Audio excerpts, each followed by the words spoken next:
تخيل وياي انت حبار هربت من مطعم سوشي تلف المدينة مثل سبايدر مان وترش حبر على اعدائك. هذا مو فيلم، هاي لعبتي الجديدة سكويد شوت. اسمي حارث، احب البرمجة والرسم والتصميم. البداية بدأت ب 2023، بذاك الوقت كنت اشتغل بشركة العاب، بيها تعرفت على ناس مبدعين وفنانين، تعلمت منهم هواية اشياء عن التصميم والبرمجة. وبعد فترة جتني الفكرة ليش ما اسوي لعبتي الخاصة، فجاني الالهام من لعبتين. اول شيء اوكتوداد، وهي لعبة على البلاي ستيشن تكون بها اخطبوط تتحرك بطريقة جدا عبثية ومضحكة. واللعبة الثانية كانت سبايدر مان، وقتها كنت مخلص اللعبة الأولى وكنت كلش متونس بيها. فالفكرة تخيل أنت تمزج اللعبتين سوا، تخيل عندك حبار يتحرك ويغمز بالمدينة مع ديناميكية سبايدر مان، وممكن تستعمل الحبر كسلاح. بالبداية سويت النسخة الأولى ببرنامج أنريل إنجن. أنريل برنامج رهيب، إذا تريد جرافيكس ولعب قوي هذا البرنامج إلك. واغلب الشركات الالعاب بدأوا يحولون لانريل، اللي خلى تطوير الالعاب الواقعيه جدا سهل. ومن الاشياء اللي انا احبها هو نظام البلو برينتس اللي يخليك تبرمج اللعبه بدون كود باستعمال هاي البلوكات اللي لما تركبها سوا تسوي منطقه اللعبه. فاول شيء صممت نسخه اولى من الشخصيه ببلندر ووديتها بانريل، وهذا كان اول تست للعبه.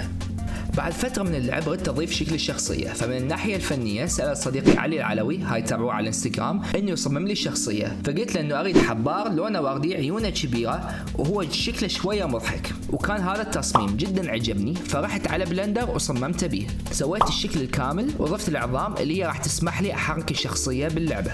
ولما خلصت الديزاين أخذته بأنريل إنجن، وبعدين هذا أول تست للعبة، بس منه بدت المشاكل.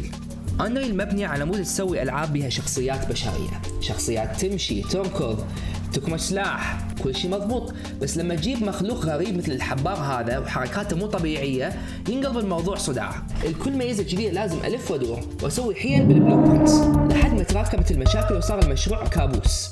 فوراها عرفت المشروع كل ما أشوفه أقول ميؤوس منه. فبعدين ب 2025 أخيرا رجعت له وقلت راح أبدي من الصفر، وهالمرة غيرت شيء مهم، قلت راح أستعمل يونيتي. وتقولي ليش تحول البرنامج بعد ما مدحت أنريل؟ المختلف بيونيتي انه هو مصمم لجميع انواع الالعاب، فما يركز بس على العاب الهاي جرافيكس، وهذا يناسب لعبتي صراحه. ثاني شيء انه يستعمل كودينج مو بلو برينتس الحمد لله، وبي اس ستور كلش غني. فبديت من الصفر. اول شيء كبسوله صغيره تتحرك بكل الاتجاهات، وقمت اضيف لها مميزات خطوه ورا خطوه، بدايه مع المشي على الجدران، وهي سويتها عن طريق شيء اسمه لاين تريس، وهذه ميزه تشوفوها مستعمله بهوايه العاب. فلما هذا الخط يتقفى جدار او حاجز الشخصيه تمشي عليه. بعدين بديت بنظام رش الحبر المستوحى من لعبه سبلاتون، كان معقد بس كلش النتيجه عجبتني. بعدين ضفت المجسات، وهي من اهم ميزات الشخصيه، فصممت المجسات بالبلندر. بعدين استعملت هذه إضافة على مدخلية تتحرك بيونيتي. شوفوا النتيجة، خلى الأنيميشن أحلى والحركة ممتعة أكثر. بعدين حسيت إنه اللون الوردي هذا جدا بسيط، فسويت شيدر، وهاي تعتبر سكريبت تتحكم بالألوان والإضاءة واللمعة بالشخصية. وبعدين باستخدام هذه الإضافة خليت الشخصية تتحرك نفس الجلي، فكل ما تحركه يمنى ويسرى يصير أكو ردة فعل. تضيف شخصية للحبار وتخلي اللعبة أمتع. شوفوا الفرق. هسه من أهم الدروس اللي تعلمتها بهذا المشروع حتى الآن هو مفهوم الموديلاريتي، هو يعني فصل كل نظام لحاله. فنظام الحركة، نظام الحبر، نظام المجسات، كله منفصل عن الثاني، فإذا صارت مشكلة بواحد من هذول الأنظمة ما تنهار اللعبة كلها.